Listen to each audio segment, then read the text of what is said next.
छोटी बहू सब्जियां जल्दी काट लो, मैं इस तरफ जल्दी से चावल बना लेती हूँ। ठीक है दीदी, मैं सब्जियां काट रही हूँ। मछली बहू कहाँ है? क्या वो अभी तक नहीं उठी? पता नहीं दीदी, मैं दूसरों की परवाह नहीं करती, मुझे घर का काम करना है और मैं वही कर रही हूँ। सही कहा, बड़ी बहू होने के नाते मुझे तो इन सब बातों का ध्यान रखना ही पड़ेगा। दीदी, हर किसी की बातों में टांग अड़ाने की जरूरत नहीं है। कौन क्या कर रहा है ये उसका अपना मामला है, आपको इतनी चिंता क्यों? मुझे तो कोई चिंता नहीं मंजली, मैंने ऐसा क्या कर दिया? क्यों? अभी अभी आपने पूछा कि मछली बहू सो रही है या उठ गई। आपको ये पूछने का हक किसने दिया? तो तुम बाहर खड़ी होकर हमारी बातें सुन रही थी, फिर भी रसोई में नहीं आई। इतनी गर्मी में यहाँ आकर क्या करूं? इस 3 परिवारों के एक ही चूल्हे पर 2 लोग खाना बना ही रहे हैं तो मेरी क्या जरूरत है? ये तुम क्या कह रही हो मंजली? हमारे 3 परिवार कहाँ है? हमारा तो एक ही परिवार है और एक ही चूल्हा। हाँ, यही तो परिवार है। ये परिवार ज्यादा दिन तक एक नहीं रहेगा, ये मैं कह रही हूँ। जिस परिवार में इज्जत नहीं होती वहाँ रहना व्यर्थ है। आपको यहाँ कौन सी इज्जत नहीं मिलती दीदी? आप तो घर का कोई काम नहीं करती, सब कुछ हम दोनों ही संभालते हैं। क्या? इतना बड़ा इल्जाम? मैं घर का कोई काम नहीं करती? अच्छा, तो अब इस परिवार में रहने का कोई मतलब नहीं। आज ही मैं इस परिवार को अलग करने की व्यवस्था करूंगी। मंजली, छोटी की बातों का बुरा मत मानो, उसने गुस्से में कह दिया। ये गुस्से की बात नहीं है, ये आपके मन की बात है जो बाहर आ गई। अब मैं भी देख लूंगी, जब मैं इस परिवार का कोई काम नहीं करती तो अब से मैं इस परिवार का खाना भी नहीं खाऊंगी। मंजली, बेवजह झगड़ा बढ़ा रही हो, तुम्हें यहाँ आने की जरूरत ही क्या थी? पहले तो तुम कभी इस चूल्हे के पास आई ही नहीं। आने की जरूरत इसलिए नहीं थी क्योंकि मेरे बिना यहाँ मेरी बातें ही हो रही थी। अब जब मैं आ गई हूँ तो बातें रुक गई, यही गुस्सा है। आज बड़े भैया आए फिर देखती हूँ। अब क्या होगा छोटी? जो होगा देखा जाएगा। आप इतना ना घबराओ दीदी, वो हर बार चालाकी करती है, अब उसे यूं ही छोड़ना सही नहीं। हाँ, क्या हाल है छोटू? और दुकान कैसी चल रही है? कारोबार सही चल रहा है ना कि नहीं? हाँ? हाँ भैया, जैसा चलना चाहिए वैसा ही चल रहा है। वैसे भैया, अचानक आप इधर कैसे? कुछ चाहिए था क्या? जरूरत तो कब से है, लेकिन पूरी नहीं हो रही। हाँ भैया बताइए, मैं कुछ कर सकता हूँ क्या? ठीक है, अब जब तुमने पूछा है तो बताता हूँ। एक बात बताओ कि आज के जमाने में एक ही परिवार में रहना तुम्हें अच्छा लगता है? अरे क्यों नहीं लगता भैया, आज के समय में संयुक्त परिवार दिखते कहाँ हैं? मुझे तो अच्छा लगता है। अरे लेकिन मुझे अच्छा नहीं लगता। अरे उस घर में रहना मुझे बिल्कुल भी अच्छा नहीं लगता। हाँ, लेकिन बड़े भैया ना, वो कुछ भी। अरे अपनी पसंद नापसंद की बात बड़े भैया से कहिए ना, देखिए वो जरूर कोई ना कोई हल निकालेंगे। हाँ, बड़े भैया से कहना है? बड़े भैया से कहने से कोई फायदा नहीं है। वो कोई हल वल नहीं निकालने वाले हैं, उन्हें तो हमें तकलीफ में रखना ही अच्छा लगता है। अरे तुम इतने बड़े हो गए हो फिर भी ये बात नहीं समझते हैं? आप क्या कह रहे हो भैया? बड़े भैया ने बचपन से हमें संभाला है, आज उनके बारे में आप ऐसा कैसे कह रहे हो? हैं? कुछ भी कह रहे हो आप। अरे कुछ भी कहाँ कह रहा हूँ? अरे क्यों कह रहा हूँ ये सोचो। हमारे परिवार का सबसे बड़ा कारोबार बताओ किसके हाथ में है? अब हाँ, वो तो बड़े भैया ही संभालते हैं। अब देखो, उन्हें कारोबार की समझ है तो वही देखेंगे, इससे हमें क्या नुकसान है? अरे मूर्ख, नुकसान हो रहा है या नहीं ये तुम कैसे जानोगे? अरे इस सूद के कारोबार से कितने पैसे परिवार को मिलते हैं और वो कितने अपनी जेब में डालते हैं, इसका हिसाब है तुम्हारे पास? बताओ, है तुम्हारे पास? जानते हो कुछ? अब भैया, अब हिसाब रखकर मैं क्या करूंगा? बड़े भैया ने हमेशा परिवार की देखभाल की है, हमें तो आज तक 1 रुपए भी खर्च नहीं करने पड़े। बस हम तो इसी में खुश हैं, और क्या चाहिए? और क्या चाहिए? तेरे की तुम हमेशा एक बेवकूफ ही रहोगे। बेवकूफ कहीं के नालायक पाजी, तुमसे बात करना ही बेकार है, समझते नहीं हो कोई बात को। बस ये नहीं वो नहीं, तुम्हारा खर्चा नहीं हो रहा तो इसी में खुश हो। खुश रहो जाके, मैं जा रहा हूँ, बात करते हैं, ऐसा है वैसा है ये। अरे क्या हो गया बाबू आपको? आप इन दिनों बहुत उदास उदास लग रहे हैं, मामला क्या है? हाँ, असल में क्या बताऊं नगेन, अरे गिन्नी के जाने के बाद से मुझे कोई भी खाना अच्छा नहीं लगता। गिन्नी के हाथ का खाना बहुत लाजवाब था, अब ये तो तुम जानते ही हो, उस खाने का स्वाद आज तक कोई मुझे पका कर नहीं दे पाया। हाँ। अरे अरे अरे, अगर आप कहे तो मैं देश विदेश से अच्छे अच्छे रसोइये आपके लिए बुला लाता हूँ। आप बस मुझे इजाजत दीजिए, देखिए उनके हाथ का खाना आपका दिल खुश कर देगा। हाँ। अरे नहीं रे नगेन, नहीं, देश विदेश से अच्छे रसोइये बुलाने में बहुत पैसा खर्चा होगा। अपनी इच्छा पूरी करने के लिए मैं इतना पैसा खर्च करने को तैयार नहीं हूँ। अगर यही पैसा मैं गांव के विकास के लिए खर्च करूँ तो सबका भला होगा ना, फालतू में अपने लिए क्या करना। वैसे देखा जाए तो ये बात आपने सही कही बाबू, लेकिन आपको कुल मिलाकर अपनी सेहत का भी तो ख्याल रखना चाहिए ना। अच्छा नगेन, क्या हमारे गांव में ऐसा कोई नहीं है जो मुझे स्वादिष्ट खाना बनाकर खिला सके? ऐसा तो कोई नहीं है, ये मुझे थोड़ा देखना पड़ेगा। वैसे देखा जाए तो उम्मीद है कि मिल जाएगा, बस मुझे थोड़ा समय दीजिए। जब आपने इच्छा की है कि गिन्नी माँ के जैसे हाथ का खाना चाहते हैं तो मैं भी आपको जरूर खिलाऊंगा। आपकी कोई इच्छा मैं अधूरी नहीं रहने दूंगा, आप निश्चिंत रहिए। हाँ हाँ, इसी वजह से तो मैं तुमसे बहुत प्यार करता हूँ। अच्छा, उससे पहले तुझे कुछ पैसे वैसे की जरूरत तो नहीं है ना? बता। बाबू, मेरा नाम नागेन हो सकता है, पर आप मुझे इस कहानी के नागेन जैसा क्यों समझते हैं? हैं? क्या मैं हर वक्त पैसे पैसे की रट लगाता हूँ क्या? हैं? आप बार बार मुझसे ये सवाल पूछते हैं, पैसा चाहिए, पैसा चाहिए, पैसा। हैं? अरे ठीक है, ठीक है, ठीक है, अब नहीं पूछूंगा, ठीक है ना? अरे रेशमा, तुम्हें आज फिर उदास क्यों देख रही हूँ? तुम्हारी दोनों देवरानी जेठानी तुमसे फिर झगड़ा कर बैठी क्या? अरे और क्या, सारा दिन ताने मारकर जीना मुश्किल कर रखा है। मैंने तो कब से कहा था कि तुम उस घर से अलग हो जाओ, अपने पति को लेकर अलग घर में अपने हिसाब से रहो, लेकिन तुमने मेरी बात मानी क्या? जब भी मैं इस बारे में बात करती हूँ तभी बड़ी और छोटी दोनों भाभियां मिलकर मुझ पर बरस पड़ती हैं, फिर ताने शुरू कर देती हैं। तुम अपने पति से क्यों नहीं कहती? अगर तुम अपने पति को समझाओगी तो जरूर कोई रास्ता निकलेगा। पति से कहती हूँ, लेकिन वो भी कहते हैं कि बड़े भैया घर के बड़े बिजनेस से पैसे हड़प रहे हैं। अरे ये क्या बात हुई? तुम सब एक ही परिवार में रहते हो और बड़े भैया तुम सबको नजरअंदाज कर ये सब कर रहे हैं। अरे बाप रे बाप, मैं होती तो उसी वक्त उस घर से निकल जाती। यूं ही सब कुछ छोड़कर तो नहीं निकल सकती, पहले परिवार की जायदाद में मेरा हिस्सा लेकर ही वहाँ से जाऊंगी। हाँ, ये तो तुमने सही कहा, लेकिन उस जायदाद के बंटवारे में बहुत झगड़े होंगे। क्या तुम वो सब अकेले सहन कर पाओगी? झगड़े तो एक ही बार होंगे, बार बार थोड़े ही होंगे। जो होगा मैं सह लूंगी। हाँ, सही कहा तुमने। उन लोगों को एक बार नहीं सुनाओगी तो ये तुम्हें हल्के में लेते रहेंगे। चुप रह रहकर तो उन्होंने मुझे हल्का समझ ही लिया है। अब एक बार सामना करना जरूरी है। वो दोनों भाभियां घर को अपनी बाप की संपत्ति समझती हैं। ऐसा अब नहीं चलेगा। आज रात ही इसका हिसाब किताब करना होगा। अरे क्या हुआ गिन्ने, तुम्हारा मन उदास लग रहा है? क्या बात है, बताओ क्या बात है, बोलो। बात क्या बताऊं, 3 बहुओं के एक ही परिवार में रहना अब संभव नहीं है। एक ही रसोई में खाना बनाकर रोज हम सबके बीच झगड़ा होता रहता है। अरे मुझे साफ साफ बताओ ना, किस बात पे झगड़ा होता है, बताओ। इस घर के सारे काम हम 2 बहुएं मिलकर करती हैं, मैं और छोटी।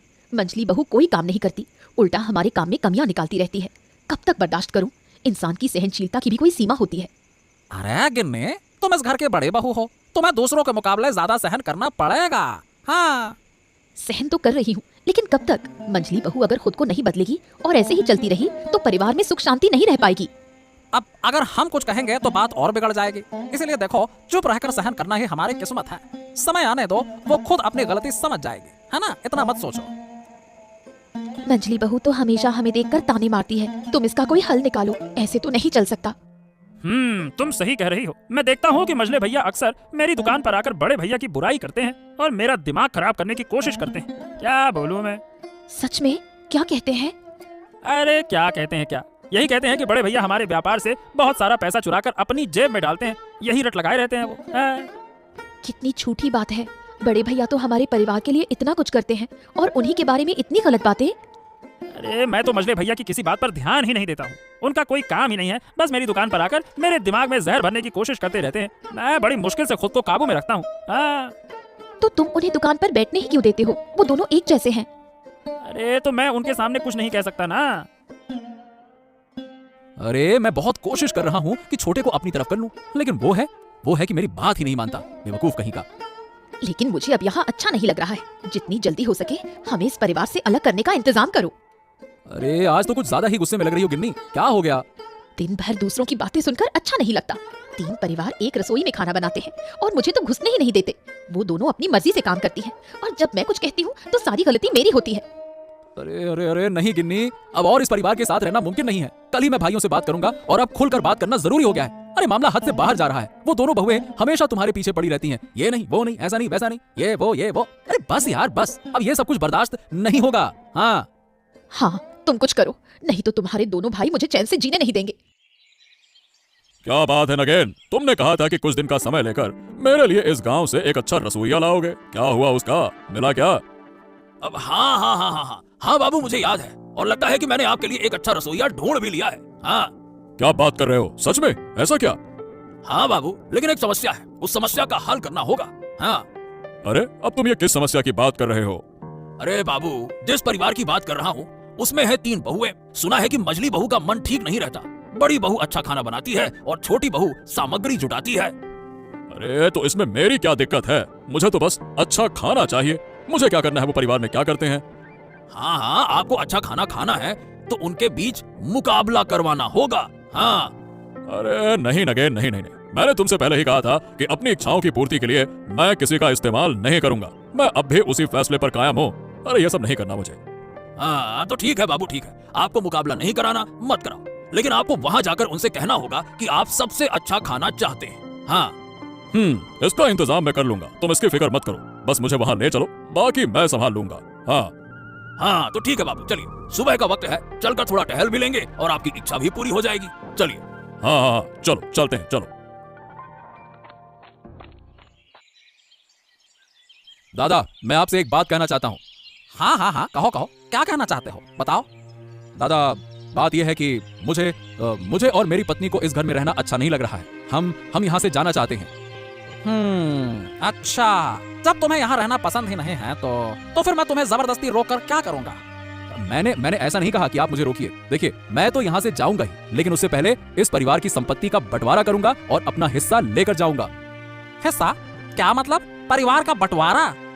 मतलब साफ है भैया, जिस घर में मेरी पत्नी को इज्जत नहीं मिलती, उस घर में साथ रहने का कोई फायदा नहीं है। अरे तो तुम इस घर में रहना चाहते हो या नहीं, ये तुम्हारा मामला है, लेकिन ये बात हमें क्यों बता रहे हो? अगर तुम्हें अच्छा नहीं लगता तो मत रहो, हम दोनों तो यहाँ पे खुश हैं। हाँ, तुम तो खुश रहोगे ही। जब तुम्हारी पत्नी पर कोई उंगली उठाएगा ना, तब तुम्हें समझ में आएगा। बात करते हो। छोटी भाभी, बस बस बस बस, तुम हमारे भाइयों की बातों के बीच में मत आओ। हाँ। अरे अरे अरे, क्यों नहीं आएंगी वो भी इस घर में रहती हैं। अब घर में क्या हो रहा है ये तो उन्हें अच्छे से पता होना चाहिए ना। बिल्कुल आएंगी वो। अच्छा, तो ये बात है। तो तुम दोनों ने मिलकर एक टीम बना ली है, अपना एक संगठन बना लिया है। ठीक है ठीक है ठीक है ठीक है, मैं भी देखूंगा कि तुम्हारी ये एकता कितने दिन चलती है। बात करते हैं। अरे अरे भाई, बस बस बस बस, ये सुबह सुबह गुस्सा मत करो, इससे काम में रुकावट होगी। देखो, अगर तुम्हें सच में इस घर में नहीं रहना है तो ठीक है, हम तुम्हारी व्यवस्था कर देंगे, तुम्हारा हिस्सा हम नहीं लेंगे। हाँ दादा, सही कह रहे हैं, हमें तुम्हारी चीजों की जरूरत नहीं है, लेकिन सुबह सुबह ये मुद्दा उठाना सही नहीं है। जा देखो तब गुस्सा किटकिट, गुस्सा किटकिट। गुस्सा किटकिट, गुस्सा किटकिट। मैंने सही किया या गलत, ये सुनने की जरूरत मुझे भी नहीं है। मैं जो करूंगा सही करूंगा, बस। रमेश, बहुत हो गया, सही तरीके से बात करो। हाँ। अरे ये क्या हो रहा है? सुबह सुबह तुम तीनों भाई इतने जोर शोर से क्यों बहस कर रहे हो? हाँ? अरे बाबू, अरे अरे, आप हमारे घर आए हैं, ये तो हमारा सौभाग्य है। आइए आइए आइए आइए। अरे आना मजबूरी थी। बाबू, अगर आप नहीं आते तो मैं आपके पास आ जाता। हाँ। क्यों? क्या जरूरत थी? क्या बात है, बताओ। बाबू, मुझे अब इस परिवार में रहना अच्छा नहीं लग रहा है। मैं परिवार का बंटवारा चाहता हूँ और इसमें मुझे आपकी मदद चाहिए। ठीक है, बिल्कुल ठीक है, ये बातें हम बाद में करेंगे, पहले तुम हट जाओ और अपनी तीनों भाभियों को मेरे सामने बुलाओ। तो सुनो, मुझे आजकल अच्छे खाने की बहुत इच्छा हो रही है और गांव वालों से सुना है कि तुम्हारे घर का खाना बहुत लाजवाब होता है। तो आज तुम तीनों में से जो मुझे सबसे अच्छा खाना खिलाएगी, उसे मेरी तरफ से 2000 रुपए का इनाम मिलेगा। हाँ। लेकिन मुझे तो अच्छे से खाना बनाना नहीं आता, मेरी जगह दीदी बना ले, मैं उन्हें मदद कर दूंगी। अच्छा, तुमने सच बोला कि तुम्हें खाना बनाना नहीं आता। ये सुनकर हमें अच्छा लगा। बहुत बढ़िया, बहुत बढ़िया। ये तो बस बहाने हैं, इतने दिनों में तुमने सीखा ही क्या है? इसी वजह से तुम इस घर को छोड़ना नहीं चाहती, है ना? खुद कुछ कर नहीं सकती। चुप रहो तुम, मेरे सामने झगड़ा मत करो। क्यों, तुम खाना बना सकती हो? बताओ। ठीक है ठीक है, तो तुम्हारे और बड़ी बहू के बीच में जो भी मुझे सबसे अच्छा खाना खिलाएगी, उसे मैं इनाम दूंगा, और खाना मुझे आज दोपहर तक चाहिए। हाँ। आज पहले खाना मैं बनाऊंगी। सच में आज देखकर अच्छा लग रहा है कि हमारे 3 परिवारों के बीच से मंझली बहू पहले खाना बना रही है। क्यों दीदी, आपको मजाक सूझ रहा है? सुन लीजिए, आज 2000 रुपए का इनाम मैं ही जीतूंगी। मैं भी यही चाहती हूँ कि तुम ही इनाम जीतो। तुम्हारे हाथ का खाना कभी नहीं खाया, इसलिए मैं भी देखना चाहती हूँ कि मोड़ल बाबू क्या कहते हैं। वो तो तुम अपनी आंखों से देख लोगी। अब बस चुप रहो और मुझे खाना बनाने दो। जब मैं काम खत्म कर लूंगी तभी तुम अपनी बारी ले सकती हो। ठीक है, जैसा तुम्हें सही लगे। वाह वाह वाह वाह वाह वाह, दोनों के बनाए खाने से बहुत अच्छी खुशबू आ रही है। उम्मीद करता हूँ कि तुम दोनों में से कोई मेरी पत्नी के जैसे स्वाद वाला खाना बना पाई हो। अब तुम दोनों बारी बारी से खाना बाबू के सामने रखो। अब बाबू खाना खाकर बताएंगे कि किसका खाना बेहतर है। हाँ। वाह वाह वाह वाह वाह, मैंने दोनों के बनाए खाने का स्वाद लिया। मालती, तुम्हारे खाने में मुझे मेरी पत्नी के हाथों का स्वाद मिला। हाँ, लेकिन रेशमा, तुम्हारा खाना भी बुरा नहीं था। हाँ। तो क्या मोड़ल बाबू, इनाम मुझे मिलेगा? नहीं नहीं नहीं नहीं नहीं, मुझे ऐसा नहीं लगता। 2000 रुपए का इनाम मैं मालती को देता हूँ। जी मैं एक बात कहना चाहती हूँ। हाँ कहो। मुझे खाना बनाने में हमारी छोटी बहू ने मदद की, लेकिन रेशमा ने सब कुछ अकेले किया, तो मैं चाहती हूँ कि इनाम उसे दिया जाए। अब जब तुम चाहती हो तो ऐसा ही होगा। ये 2000 रुपए का इनाम मैं रेशमा को देता हूँ। हाँ सच दीदी, आप मुझे इनाम देना चाहती हो? हाँ बहन, मैं जानती हूँ कि तुम में हुनर है, लेकिन तुमने उसे ठीक से इस्तेमाल नहीं किया। दीदी, हम 3 परिवार क्यों कह रहे हैं? हमारा तो एक ही परिवार है। तुम ही तो सुबह परिवार अलग करना चाहती थी। नहीं दीदी, मैं सब समझ गई हूँ कि हम तुम्हारे बिना खुश नहीं रह सकते। मैं आप सबसे माफी मांगती हूँ। माफी मत मांगो, बस ये जान लो कि तुमने गलती मानी, यही बहुत है। वाह वाह वाह वाह वाह, तो अब परिवार की सारी गलतफहमियां खत्म हो गई, है ना? हाँ सदानंद बाबू, ये सब आपके कारण हुआ। अरे मैंने कुछ नहीं किया, ऊपर वाले ने मुझसे ये करवाया है।